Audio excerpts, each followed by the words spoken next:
Hello అండి. ఫ్రిడ్జ్లో vegetables ఏమున్నాయా అని చూస్తే ఫ్రిడ్జ్లో వెజిటేబుల్స్ అయితే ఏమీ లేవు. పన్నీర్, ఈ స్వీట్ కార్న్ అయితే కనిపించాయి.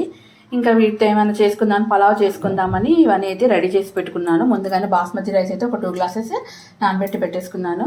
4 పచ్చిమిర్చి, చిన్న ఆనియన్, పొటాటో, కొన్ని స్వీట్ కార్న్, చిన్న టొమాటో, కాబులి చనా, కరివేపాకు, కొత్తిమీర, పన్నీర్ ఇవన్నీ కూడా కట్ చేసి రెడీ చేసి ప్రిపేర్ చేసి పెట్టుకున్నాను. 1 స్పూన్ గీ వేసుకున్నాను. ఒక 2 స్పూన్స్ ఆయిల్. పన్నీర్ వేసి ఫ్రై చేసుకుందాం. ముందు పన్నీర్ కట్ చేసి పెట్టుకున్నాను కదా, ఇది కొంచెం రెడ్ కలర్ వచ్చే బ్రౌనిష్ కలర్ వచ్చేంత వరకు ఫ్రై చేసుకుందాం. లైట్గా కారం వేసుకుందాం, అలాగే కొంచెం సాల్ట్ కూడా. పన్నీర్ మంచిగా వేగిపోయాయి కదా, ఇంక ఇప్పుడు తీసి పక్కన పెట్టేసుకుందాం. 4 ఇలాచి, 4 లవంగా వేస్తున్నాను. ఉంటే మీ దగ్గర ఉంటే బిర్యానీ ఆకు, దాల్చిన చెక్క కూడా.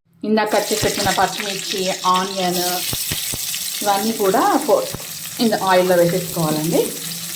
ఇవన్నీ మంచిగా ఫ్రై అయిపోవాలి. కొంచెం అల్లం వెల్లుల్లి పేస్ట్, 1 స్పూన్ పసుపు, జీలకర్ర పోపులోనే వేసుకోవాలి, నేను మర్చిపోయాను, ఇప్పుడు వేస్తున్నాను. 1 స్పూన్ సాల్ట్, 1/2 స్పూన్ కారం, 1 స్పూన్ ధనియాల పొడి, వెజిటబుల్ బిర్యానీ మసాలా ఇది ఒక 1 స్పూన్ వేసుకుందాం.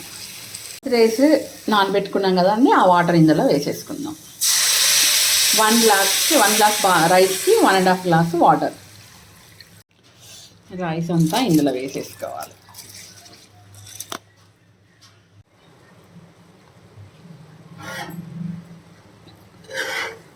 చూడండి, ఎక్కువగా కలపకూడదు, బాస్మతి రైస్ విరిగిపోతుంది. పన్నీర్ కూడా ఇందులో యాడ్ చేసేసుకుందాం. లాస్ట్లో కొత్తిమీర వేసేసుకుందాం.